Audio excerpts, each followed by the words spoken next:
Hello, welcome to the channel. सबसे पहले हम हमारा पीएनएल देखेंगे, उसके बाद में देखेंगे हम कल के दिन कैसे काम कर सकते हैं। तो आज के दिन की बात करें तो लगभग मुझे 3600 रुपये का लॉस हुआ। मार्केट एक साइड में डायरेक्शन आया डाउन साइड में, इसी कारण से आज ये दिन मुझे लॉस हुआ, क्योंकि मैं एक स्ट्रेंगल ट्रेड करता हूँ और निफ्टी की एक्सपायरी थी।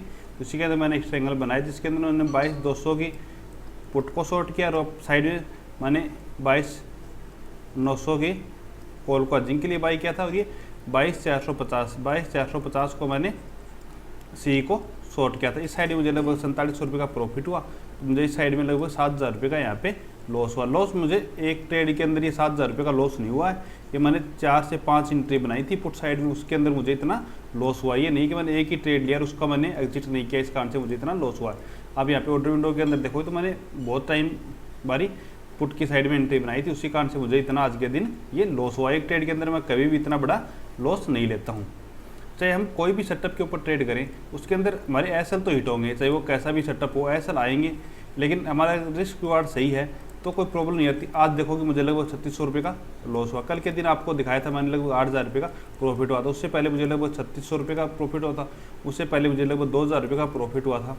तो मतलब प्रॉफिट एंड लॉस दोनों ही होते हैं अपने सेटअप के अंदर। ये नहीं कि हर दिन हमें प्रॉफिट ही होगा, लेकिन जिस दिन लॉस होता है उस दिन मैं मिनिमम से मिनिमम लॉस के अंदर ही निकलता हूँ। इसी कारण से ऑल ओवर प्रॉफिट में रहता हूँ मैं।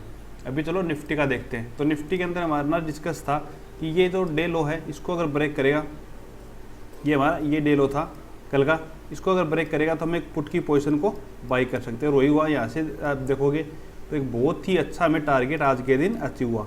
कल के दिन हमारा यहाँ पे एसएल हिट हुआ था, तो आज के दिन उससे भी बहुत ही बड़ा हमें टारगेट यहाँ पे अचीव हुआ। अब हम देखते हैं कल के दिन कैसे काम कर सकते हैं निफ्टी के अंदर। तो ये एरिया है जो हमारा 21,800 का मैंने पहले ही बताया था, ये एक सपोर्ट एरिया है। अगर इसको ब्रेक कर देगा तो मार्केट के अंदर और भी ज़्यादा सेलिंग आ सकती है। तो इस हिसाब से हम कैसे ये सपोर्ट निकला, चलो आपको वो भी मैं थोड़ा दिखा देता हूँ जूम करके। अगर आप देखोगे तो यहाँ से 2 बारी सपोर्ट यहाँ पे लिया हुआ है। एक तो देखो यहाँ पे सपोर्ट लिया मार्केट ने और फिर यहाँ पे सपोर्ट लिया, तो 2 बार सपोर्ट लिया, तो तीसरी टाइम यहाँ पे आ रहा है तो एक बार सपोर्ट और हो सकता है। जैसे यहाँ पे देखो यहाँ पे रेजिस्टेंस लिया था, यहाँ पे रेजिस्टेंस लिया था, तो यहाँ पे रेजिस्टेंस लिया, फिर यहाँ पे गया और फर्दर एक गिरावट आई। तो यहाँ पे भी हो सकता है यहाँ से एक बार सपोर्ट और मार्केट ले और फिर 1-2 दिन यहाँ पे सपोर्ट लेने के बाद में नीचे की साइड में ब्रेक डाउन दे।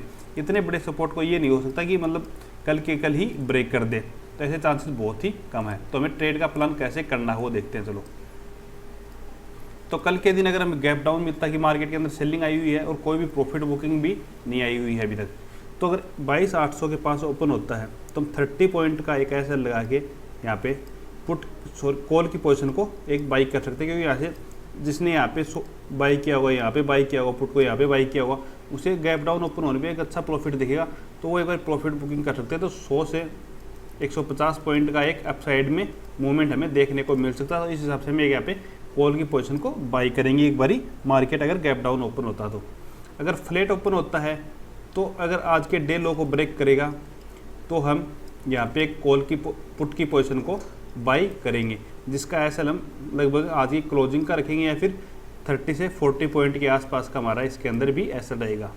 और अगर गैप ओपन होता है तो फिर हम पुट की ट्राई करेंगे। अगर इस एरिया के पास अगर गैप ओपन होता है तो हमारा जो सेटअप है कि लास्ट टाइम पे जहाँ से सेलिंग आई है और वहीं पे अगर ओपन होता है तो हम, और डायरेक्शन भी हमारा नेगेटिव है, तो यहाँ पे हम एक पुट की पोजीशन को बाई करेंगे। टारगेट हमारे आज की क्लोजिंग तक के रहेंगे इसके अंदर। ये हमारा निफ्टी के अंदर डिस्कशन रहेगा। अब चलो हम सेंसेक्स की एक्सपायरी है तो सेंसेक्स को और देख लेते हैं, सेंसेक्स के अंदर हम कैसे ट्रेड कर सकते हैं। तो ये आज का सेंसेक्स का चार्ट है। सेंसेक्स के अंदर भी यही हुआ कि जैसे ही डे लो को ब्रेक किया एक अच्छा टारगेट हमें मिला। कल के दिन सेंसेक्स अगर गैप ओपन होता है इस एरिया के अंदर, अप साइड में ये, डाउन साइड में ये, इन दोनों के बीच में ओपन होता है तो हम इससे ऊपर की कॉल को शॉर्ट करेंगे, इससे नीचे की हम पुट को शॉर्ट करेंगे और एक स्ट्रेंगल की ट्रेड बनाएंगे और उसी को हम रख सकते हैं। क्योंकि ये दोनों साइड में जीरो होने के चांसेस 99% चांसेस हैं, ये दोनों जीरो हो जाएंगे अगर गैप ओपन होता है इस एरिया के अंदर। और गैप ओपन होने के बाद अगर नीचे की साइड इसको ब्रेक कर देगा तो फिर हम यहाँ पे पुट को एग्जिट कर देंगे और कॉल को जहाँ पे ओपन हुआ है वहाँ पे ला के शॉर्ट कर देंगे। इस हिसाब से हमारा प्लान रहेगा। दूसरा हमारा 0 to 0 ट्रेड का हमारा एक्सपायरी के अंदर कैसे प्लान रह सकता है, तो चलो इसको भी हम जूम करके देखते हैं थोड़ा। तो ये एरिया है इसका, ये एरिया देखो यहाँ पे, ये सपोर्ट का एरिया है। ये एरिया लगभग है 71,800 के आसपास का।